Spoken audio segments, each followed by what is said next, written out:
Welcome to Your Personal Power Pod, a podcast about aligning yourself with the life you want. And here are your hosts, Sandy Abel and Shannon Young.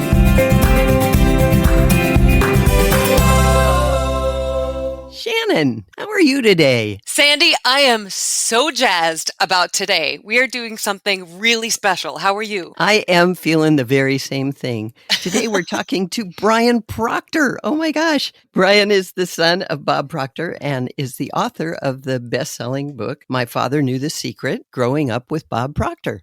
He is also just an amazing human being and a good friend, and it's such an honor to have him with us today. Well, thank you very much. It's great to be here with you both.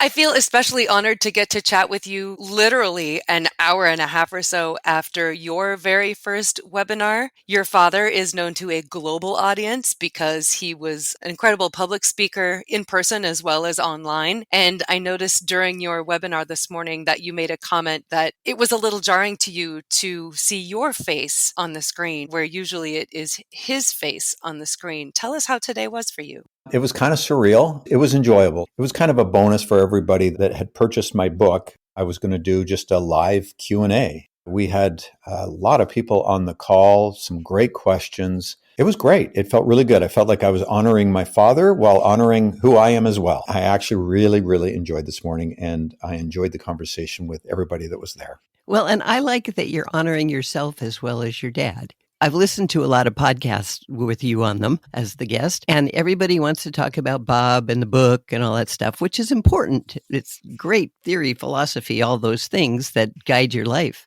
But there's Brian, too.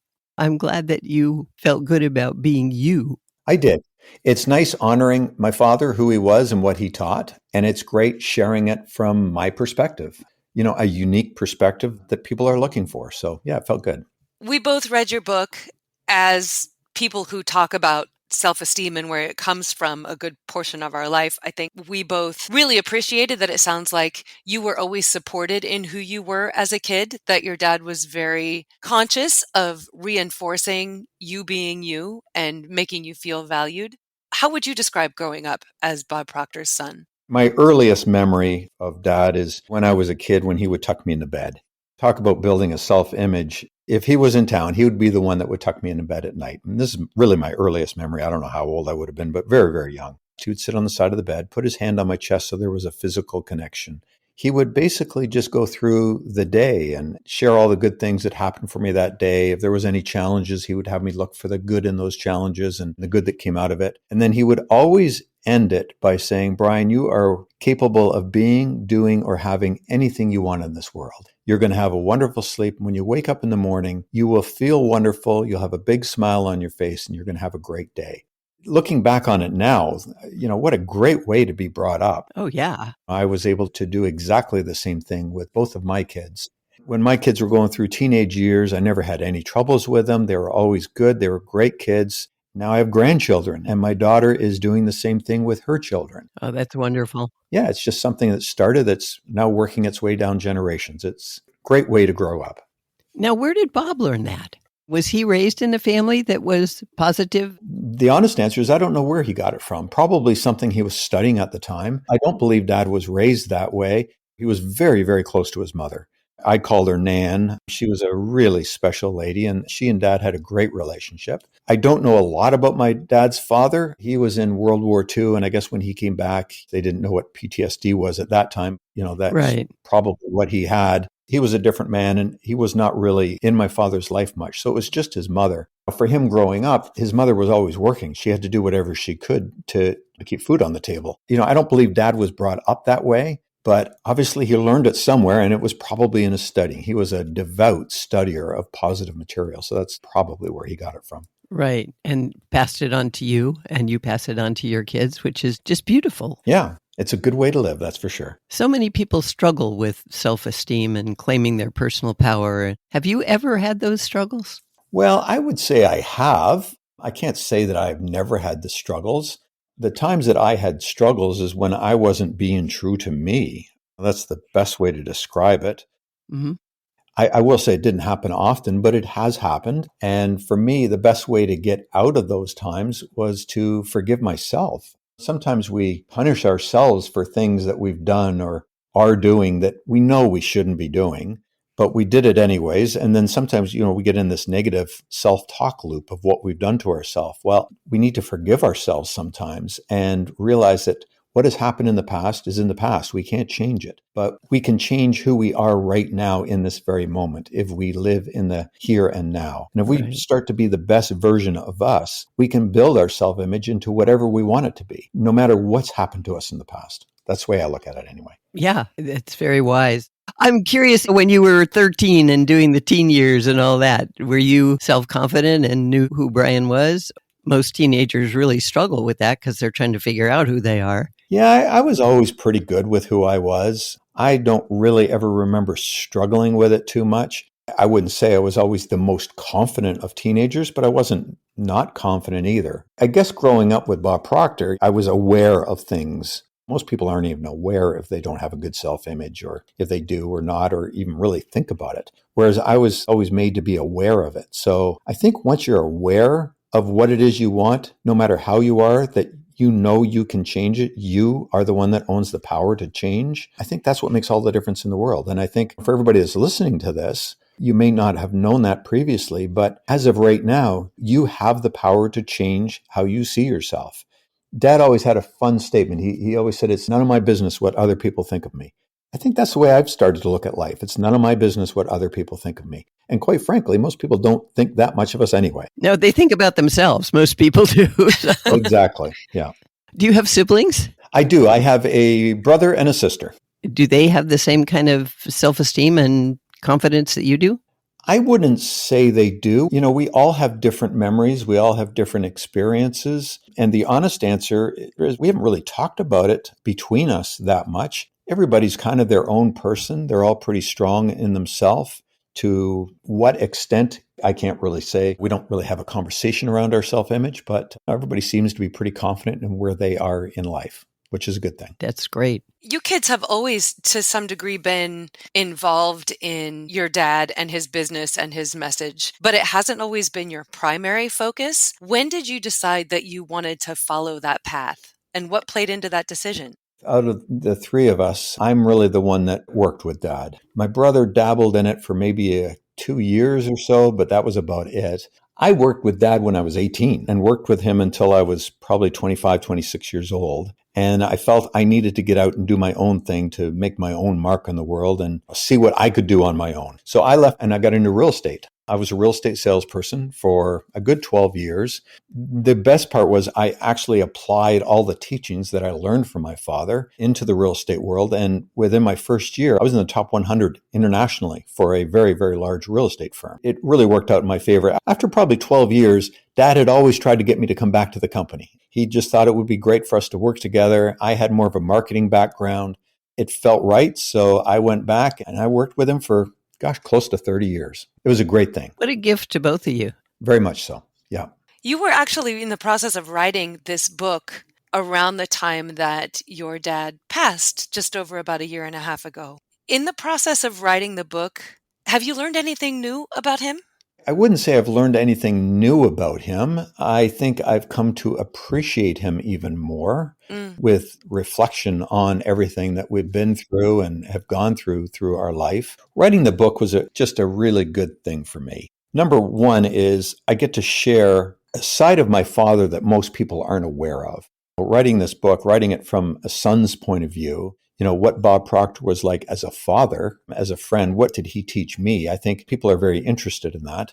And I get to share a perspective of him that most people don't know. So it was great writing it. I had a lot of fun writing it. I started writing when Dad was alive. He knew I was writing it. He really liked what I was doing. We had some great conversations around it. He certainly added a lot more material for me that looking back on certain situations. He passed away about a year and a half ago. So the final year of putting this book together, he was gone. If anything, it just made me more aware of what a truly great man he was and how kind he was. His whole life was about helping other people live a better life. And he taught from the heart.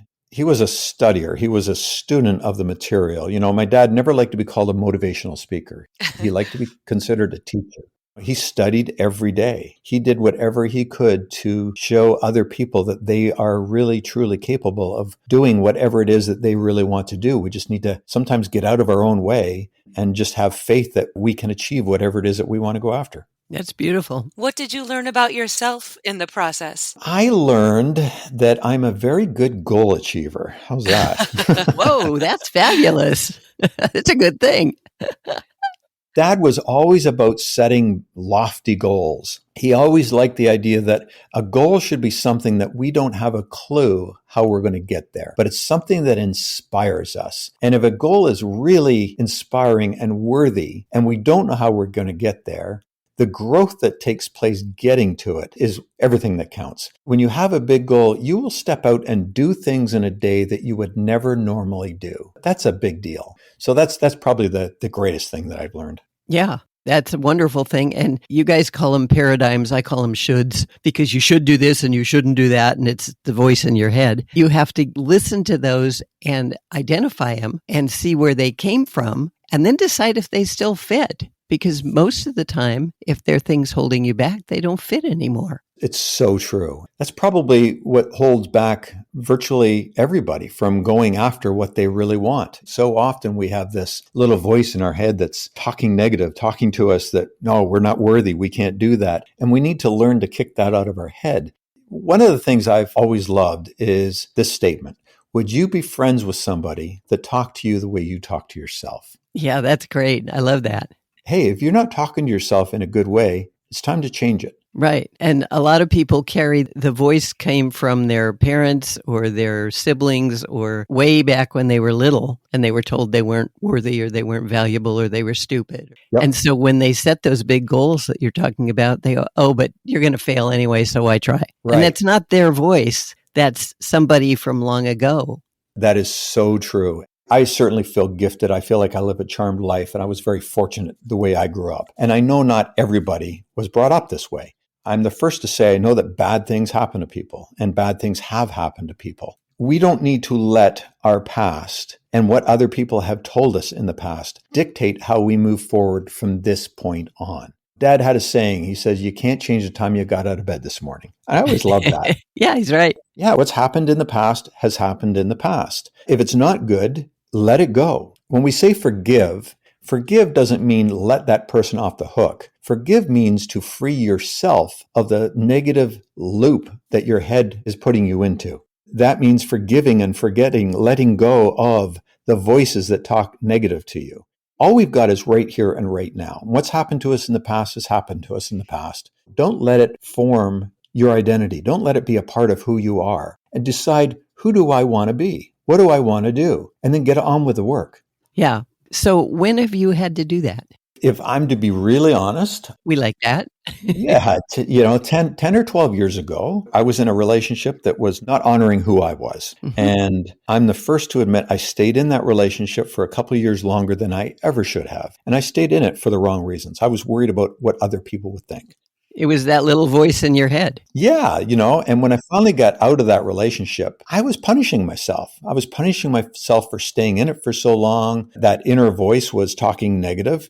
Because I know this material, I think I got through it quicker than maybe some other people would. But when I saw what I was doing, I thought, it's time for me to let this go. It's time to forgive. Forgive yourself. Yeah, in that case, it was forgiving myself. I did what I did. I can't change it at this point. But you learn the lesson. Exactly. The whole point of making mistakes is to learn the lesson Right. so that you don't do it again. That's it. And then just be the best version of who you are right now, right here and now. Because all we've got is the present moment. So if we be the best version of us at any given moment, things are they'll start to work out. What areas do you feel you're growing into now? Where do you feel you're evolving? What are you working on personally? For me, Shannon, I would say it's just getting myself out there more. I have a big goal. This book, it's not ego saying, I know it's a good book. I just know it's a good book. I know there's a lot of value in it. And I say that not because it's about me. It's not about me. It's really about my father, and it's about what I learned from him. I know the lessons I learned from him are valuable because I'm living a great life because of it. I was never given anything, but I was taught how to live a good life. I know that this book will do that. So for me, I have a very big goal on how many books I want out there in this world, because I know that it will do good for anybody that reads it.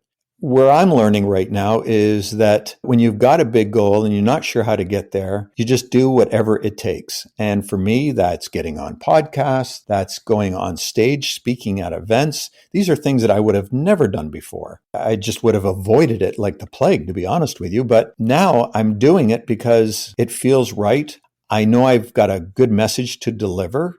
Quite frankly, I'm starting to enjoy it. Isn't that fun? You're getting past the fear and the anxiety and just saying, this is actually fun. Your goal and my goal is exactly the same thing, to support and empower people as they discover how amazing they are. That's right. And you're doing that by getting yourself out there. You put yourself sort of to the side and say, this isn't about me. I'm on this stage, but I'm on this stage for all of you out there. Exactly. Yep. That's pretty awesome, because you were not raised being the kid who always got all the attention, and I don't think. No, I really wasn't. I was always kind of a support person, for sure. Right. That's probably a good way to put it. So now, I'm just living into it, and I know that I have valuable things that I can share, and I'm willing to step out and do it. So that's not a bad thing. It's a fabulous thing. Yeah. You've got some big shoes to fill. You're delivering your father's message to an audience that knew your father really well. How is that for you, moving forward with his message, but moving forward as you? Is there a difference? There's definitely a difference. Here's something I learned a while ago. I'm Brian Proctor. I'm not Bob Proctor. So I will never present like Bob Proctor did. I'll present in my own way. And that's a good thing. I'm okay with that. We're all individuals. We all have our own way of sharing things. And I feel good about that. I don't feel that I have big shoes to fill, because I'm not replacing who my father was. I am just becoming more of who I am and sharing what I've learned in my lifetime. And fortunately, my father, Bob Proctor, was the one who taught me most of this. So it's kind of fun sharing it from my perspective and in my own unique style. Oh, that's fabulous. And it's good for people to hear that there are other ways to present it than Bob did. Bob did a great job, but that might not have fit for everybody. And the way you do it might fit better for some people. Yeah, we're all individuals. And I think if we can own who we are and be the best version of who we are, it's a good thing. The world would be a pretty boring place if we were all the same. Yeah, absolutely. Did you ever struggle with self-esteem? I can't say I haven't. I don't think I ever struggled very, very badly with it. I've always had a bit of a strong self-image, and I guess that was developed from when I was a young child, as I mentioned, with the prayers that my father gave me. I've never really struggled with self-esteem too badly, I don't feel. I'm sure I've had my moments. They never lasted very long. Oh, you were fortunate. That's a good thing. Yeah. And I'm sure you made it so your kids didn't either. Absolutely. I've noticed in reading stories about people who are followers of these natural universal laws, who are very strong in their self-worth, that they tend to have a stronger, deeper relationship with nature as well as with other people. And there's a story in your book that I wouldn't mind if you shared with us, because I'd really like to hear it in your words, about the interaction you had with the seal. Do you mind sharing that with us? Oh, sure. That was such a fun experience, and I can add to that now as well. So that story happened 24 years ago. It was quite a while ago. It was the first time I had been in the Pacific Northwest. As you know, I live there now, but I've just recently relocated here. 24 years ago, we were doing a seminar in Vancouver, British Columbia. It was the first time I'd ever been there. And my God, did I love the Pacific Northwest. I thought, I'm going to move out here for a year and just kind of really get a feel for it. I rented a house right on the water. And the fellow that I rented the house from, he gave me a canoe, prawn traps, and 300 feet of rope and a buoy, and said that there's prawns out there that, I could catch. And I thought, wow, that sounds kind of cool. So, I love nature. I love the water. So I started trying my luck at catching prawns. And at first, I was not very successful. One of the neighbors, old fella who had lived there forever, I think he was in his 70s or 80s at the time, said, "Oh, there's no more prawns out there. You won't catch any." And I thought, I'm just not going to listen to him. I studied what I had to do, the depth I had to put the traps and all that kind of thing. And I just kept working at it while I started catching prawns. the cool thing was every time I'd go out, there was always a few seals that were around. And there was this one little seal that kind of stood out. He was a lighter color. He had some very distinct markings on his face. So I always knew it was him. And I called him Pup. Every time I was out there, I would just talk to him. I would just speak softly to him. And he was always looking at me with his deep brown eyes. And it was just kind of a cool thing. It was a really cool experience. Well, one winter, there was a bit of a storm came through after I had traps in. And so it took a few days before I could go and get the traps. And I didn't feel good about leaving the traps out there for a long time without checking them. So there was a break in the storm and I went out and I pulled the traps up and the storm started, another wave of it started coming back in. Well, I'm in a canoe in the ocean. It was getting a little bit rough. Fog was rolling in. It was, not really the smartest move in the world. So I went to drop the traps back down. Well, I guess I moved from where I thought I was because of the fog and everything. It distorted things. And so the traps are going down, the rope's going out, and usually it would stop at one point, and then I would just throw over the buoy and be good. The line just kept flowing out, and there was nothing I could do about it. Because if I went to grab the line, it would have flipped me and I would have been in. So it all went out. The buoy went out at the end of the line and went under the water and was gone. Oh, dear. That's it. So I paddled back in because that was what I had to do just to stay safe. And gosh, it was 3 or 4 days before things really settled back down. And then, the skies cleared, it got sunny. So I went back out and I started looking for this crazy trap. I'm looking and looking and looking, and I couldn't find it anywhere. Well, this little seal Pup, he was there with me. He was the only seal that was around that day. And he was swimming really close to me and just kind of looking at me. And, I'm talking, and I'm paddling around looking for it. I'd rigged up this long stick with a hook that if I saw the buoy under the water, I'd be able to pull everything up. Well, after about 2 hours, I gave up. I thought, I don't know where this is. It's gone. I started going back to shore. And as I went back to shore, Pup started going a little further back out. Well, when I got to shore and I was getting out of the canoe and I was just starting to pull it up, he started barking. He was barking really loud and he was swimming in circles way, way out. Hey, that's really odd. I was looking at it and I turned my head again. We started barking louder and then I was swimming in these crazy circles. So that inner voice said, God, maybe he's telling me something, and I listened to it. So I got back in the canoe and I paddled out to where he was, which was way further out than I would have ever gone. Lo and behold, right where he's swimming in circles is the buoy. It was like 5-6 feet under the surface. I was able to hook it and bring it up. It was just a moment I will never forget. They talk about kinship with nature and wildlife and things. It was a really special moment that seal actually showed me where it was and was able to call to me to look at it and that I listened. That was just kind of a cool moment. Isn't that amazing? You did that because you were in tune with yourself and paid attention to what you were seeing and hearing, your internal dialogue. I think you're right. That is just beautiful. Yeah, it was kind of cool. And Corey and I, my wife, we've got this beautiful house here and we've got a really nice kind of covered balcony off of our master bedroom that overlooks the inlet of Puget Sound. We always enjoy having our morning coffee out there first thing in the morning, just really enjoying nature and just enjoying the environment that we're in. We're always grateful for where we're at. One morning, gosh, it was only about a week and a half, 2 weeks ago. It was at 5 o'clock in the morning. The sun was just starting to come up. This brought me back to thinking of Pup. It wasn't 10 feet from shore, right directly in front of me, was a seal giving birth to a little pup. And wow. It was the most remarkable thing to watch. And that little pup was born. It was just floating on the surface and the mother's nudging it. After a few minutes, the little pup would put his nose under the water and just blow bubbles and then put his head back up. It was the most incredible thing to watch and just enjoy the moment of. And it took about an hour and a half before the little pup actually would be fully underwater swimming around. I'm just thinking what a gift that was, that happened literally 10, 15 feet from shore. So probably 25, 30 feet in front of me. It just brought me back to that story. Oh, that's phenomenal. And you are in touch with nature. I remember you telling me about riding your motorcycle and the pelican was flying with you. That's right. It's like, oh my goodness. And that's because you're in touch with yourself. Well, I just find that if you can get in touch with nature and really ground yourself, it's a good thing for the soul. I'm always in my bare feet. I love being in bare feet in the grass or in the water or wherever. I just think if you can ground yourself and really enjoy where you're at and enjoy nature, it's soothing for the soul. It's a good thing. Oh my gosh, that makes all the difference. Thank you for sharing that story with us. Yeah, happy to. You have so many great stories about all kinds of amazing things. I've had a fun life. And you will continue to. That's correct. What message would you like to leave us with today? Well, number one, I really hope that you'll go out and purchase the book, My Father Knew the Secret. You can get it on Amazon. You can get it at brianproctor.com. I hope you'll get it and read it because there's some really valuable messages there. If I was to leave you with one final word, it would be this. Be the best version of you at this very moment, at every day. If you can be the best version of you and live in the present moment, your life will be different. It will be more satisfying. You'll be a kinder person. You will accomplish more.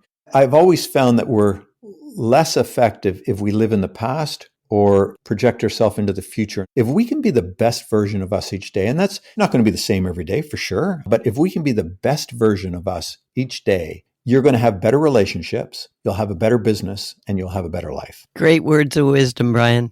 And thank you for sharing your time and your wisdom and all your fun with us. It's always fun to talk with you. Yeah, thanks. It's wonderful to be here and great to have a chat with you both. Thank you. We appreciate your time. So the book is My Father Knew the Secret, Growing Up with Bob Proctor, and you can get that at brianproctor.com. There are some bonus gifts that will come along with that, including some live VIP Q&As over Zoom and some other bonuses.